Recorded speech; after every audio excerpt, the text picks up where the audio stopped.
자, 안녕하세요. 2학년 1반 여러분. 자, 이번 시간 영상은 5단원이네요. 무장 독립전쟁의 전개와 건국 준비 활동입니다. 자, 이 부분은 좀 매우 복잡하고 어려운 내용이에요. 여러분들이 잘 공부를 하고 기억하기 바랍니다. 자, 첫 번째 시간으로 먼저 1920년대 독립전쟁의 승리와 고난에 대해서 살펴보도록 합니다. 이번 시간에 여러분들이 기억할 내용은 두 가지인데, 첫 번째 1920년대 무장 독립전쟁입니다. 독립군의 활동이 되겠죠. 또한 개별적인 폭력 투쟁을 전개했던 의열단이 있는데, 이 의열단과 무장 독립전쟁에 대해서 오늘 공부를 하겠습니다. 먼저 이제 무장 독립전쟁부터 살펴보게 될 텐데, 3.1 운동 이후에 평화적인 만세 시위에도 불구하고 목적했던 독립은 이루어지지 못했죠. 결국 이것 때문에 무장 독립전쟁이 활성화되는 결과를 가져오게 됩니다. 국내에서 천마산대, 보합단, 9월산대 등이 투쟁을 벌이고 있었고, 만주에서도 독립군들이 조직돼서 활발하게 국내 진입을 해서 일본의 헌병대라든가 경찰서 등을 습격하고 돌아가는 그런 활동을 많이 전개했습니다. 자, 이런 활동들이 많아지니까 일본군은 직접 이 독립군을 추격하게 되죠. 이러한 추격해오는 일본군을 봉오동으로 유인해서 격파한 독립군 최초의 승리가 바로 유명한 봉오동 전투입니다. 꼭 알아둬야 되는 것이고요. 자, 이 봉오동 전투를 승리로 이끈 사람이 누구냐? 바로 대한독립군의 홍범도란 인물입니다. 역시 너무 중요합니다. 자, 봉오동 전투 대한독립군의 홍범도가 승리했다라는 거, 물론 연합부대가 됐습니다만, 자, 대한독립군 홍범도, 이게 중요하니까 꼭 기억하도록 합시다. 그 다음에 1920년 10월에는 역사상 무장 독립 투쟁 역사상 최대 규모의 승리였던 청산리 대첩이 일어나게 되죠. 자, 이 청산리 대첩 너무너무 중요하고 시험에 정말 잘 나옵니다. 꼭 기억합시다. 자, 청산리 대첩을 승리로 이끌었던 부대가 북로 군정사라는 군대가 있는데, 자, 우리 앞서 공부했습니다. 자, 북간도 지역의 중광단이라는 단체가 모체가 되어서 북로 군정사로 발전하죠. 자, 총재는 서일이라는 사람이고, 사령관으로 김좌진이 활약을 합니다. 자, 김좌진이라는 인물도 꼭 기억을 해야 되겠죠. 자, 이 전개의 그 원인이 되었던 것은 봉오동 전투에서 패배한 일본군이 이 만주에 있는 독립군을 완전히 토벌해야 되겠다라고 생각을 하게 됐고, 일본군 2개 사단에 걸친 일본 정규군이 대규모로 만주로 출병을 하게 됩니다. 일본은 이른바 훈춘 사건이라는 것을 조작을 해가지고 만주 출병의 명분을 확보를 하죠. 그래서 독립군을 포위하고 공격을 하게 됩니다. 이러한 일본에 맞서서 6일간 10여 차례의 전투에서 일본군을 대파하게 되죠. 어랑촌 전투, 고동화 전투, 백운평 전투, 천수평 전투 등등 이 10여 차례 전투에서 일본군을 격파합니다. 자, 참가 부대 꼭 기억해야 되겠죠? 북로 군정서 김좌진, 독립군 연합부대 홍범도가 되겠습니다. 자, 김좌진과 홍범도 너무너무 중요하고, 이 청산리 대첩은 시험에도 너무너무 잘 나오니까 꼭 기억을 해둡시다. 봉오동 지역과 청산리 지역도 알아두면 더욱 좋겠네요. 자, 일본이 청산리 대첩에서 패배했기 때문에 여기에 대한 보복으로 간도 동포를 무차별하게 학살하게 되는데, 이것이 유명한 간도 참변입니다. 바로 일본은 자신들이 패배한 이유가 만주 지역에서 활동하고 있는 이러한 동포들, 이 동포들의 지원이 있었기 때문에 가능했다라고 생각했던 것이죠. 그래서 이 간도 지역의 동포들을 무차별하게 학살하게 되는데, 이것이 간도 참변입니다. 꼭 알아두셔야 될 내용이고요. 너무나 좀 살벌한 사진이 앞에 있죠. 자, 이 간도 참변으로 독립군의 근거지가 사라지게 되니까 독립군들은 밀산이라고 하는, 그러니까 이제 중국 영토와 소련 영토의 중간 지역이라고 보시면 되겠습니다. 이 밀산으로 이동을 한 다음에 서일을 총재로 하는 대한독립군단을 조직합니다.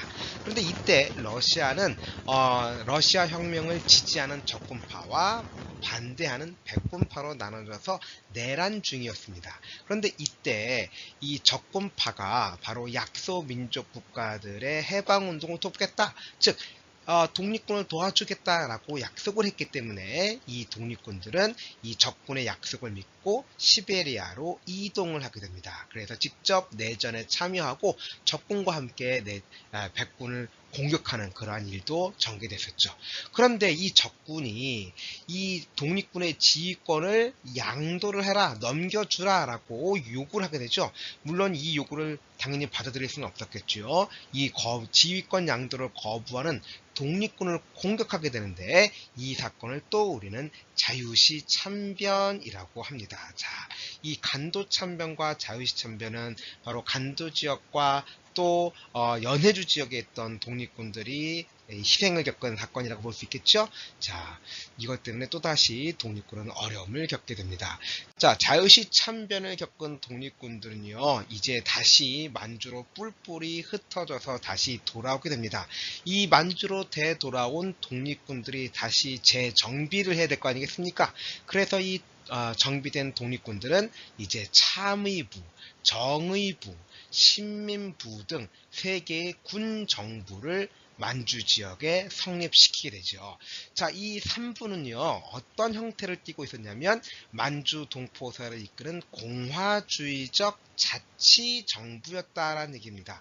무슨 말인가 하면, 바로 만주 지역의 동포를 통치하는, 이끌어가는 민정조직과 독립군의 훈련 및 작전을 담당하는 군정 조직을 모두 갖추고 있었고요.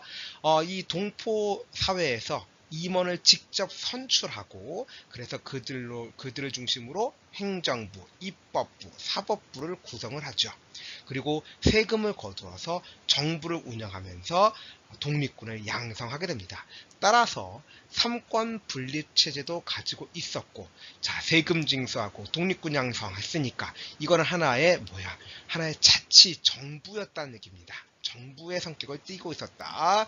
군정조직과 민정조직을 갖춘 자치 정부의 성격을 띠고 있었다는 거, 이건 너무너무 중요하니까 꼭 알아두도록 하십시오.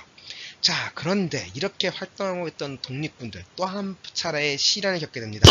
자, 만주 지역의 중국 군벌과 일본이 협의를 해서 이른바 미스야 협정이라는 것을 맺습니다.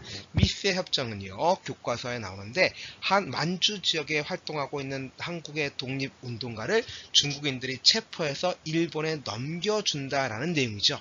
따라서 이 일본의 그 현상금을 노리는 만주 군벌 경찰의 감시와 탄압으로 매우 어려움을 겪고 있었고, 또 1920년대 후반에는 이른바 민족 유일당 운동이 전개되면서 이 3부도 통합을 해야 된다라는 운동이 전개됩니다. 자, 그래서 참의부, 정의부, 시민부가 통합이 되는데 하나로 통합되지는 못하고 국민부와 혁신의회, 이 두 세력으로 재편이 되죠. 국민부는 조선혁명군, 혁신의회는 한국독립군을 조직해서 1930년대에 독립전쟁으로 이들이 중심이 되어서 1930년대 독립투쟁을 전개를 하게 됩니다. 자, 3부가 있던 지역인데, 참의부는 압록강 바로 이쪽이 되겠고, 정의부는 남만주 지역, 신민부는 북만주 지역을 중심지로 하고 있었고, 이 지역에 거주하고 있는 동포들을 통치를 하고, 그들을 중심으로 해서 행정, 입법, 사법부를 구성을 하고, 또 이렇게 직접 통치하는 민정조직과 군정조직을 갖췄다라는 거 다시 한번 얘기합니다. 자, 이 참의부, 정의부, 신민부가 국민부와 혁신의회로 통합이 되고, 국민부는 조선혁명당을 만들고 산하에 조선혁명군을 두었습니다. 혁신의회는 한국독립당을 결성을 하고, 또 그 휘하에 한국독립군을 조직을 하게 되죠. 자, 이 내용은 우리 다음 시간에 다시 한번 살펴보게 될 겁니다. 이제 지금까지는 이제 독립군 부대들이 중심으로 전쟁을 살펴봤고요. 이번에는 두 번째 두 번째 유형으로 개별적인 폭력 투쟁을 전개했던 의열단에 대해서 살펴보도록 할게요. 자, 의열단 너무너무 중요한데 의열단을 만든 사람은 김원봉이라는 사람입니다. 너무너무 중요한 인물이죠. 김구보다도 오히려 일제가 현상금을 더 많이 걸었던 인물입니다. 자, 김원봉이 1919년 만주에서 결성을 했고요. 활동 방법은 개별적인 폭력 투쟁입니다. 독립군을 만들어서 전쟁을 벌이는 것이 아니라 개인적으로 폭력 투쟁을 전개한다는 얘기죠. 그래서 일제의 주요 임무를 암살을 하고 식민 통치기구, 경찰서라든가 총독부 등을 파괴하는 그런 활동을 전개했습니다. 자, 이런 의열들의 활동 방법은 신채호의 조선혁명선언을 기반으로 한 것인데요. 이 조선혁명선언은 의열단의 행동 강령의 역할을 했고 민중을 중심으로 한 직접 혁명을 주장했습니다.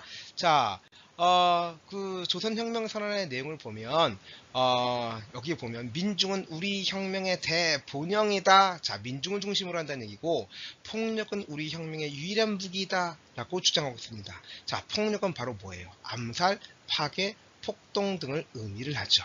자, 이렇게 해 개별적인 폭력 투쟁을 전개했던 것이 의열단이고요. 그래서 김익상이라는 사람은 조선 총독부에 폭탄을 던졌고 박재혁이라는 사람은 부산경찰서, 김지섭은 일본 왕궁, 김상옥은 종로경찰서, 나석주는 동양척식 주식회사에 폭탄을 던졌습니다. 자, 우리 교과서에 있으니까 다시 한번 볼 거고요.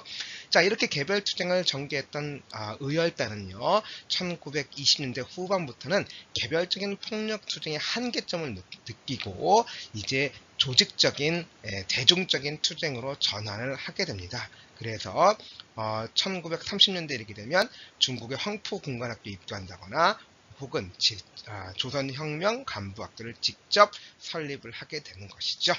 자, 이후에 이 의열단을 중심으로 해서 민족혁명당이 결성되게 됩니다. 자, 이 내용도 우리 다음 시간에 다시 볼 거고요. 자, 오늘 공부한 내용이 무척 많습니다. 꼭 알아두도록 하시고 시험에 잘 나오는 부분이니까 한 번만 듣지 말고 두세 번 들으면서 수업 시간에 다시 정리를 하도록 합니다. 수고 많으셨습니다.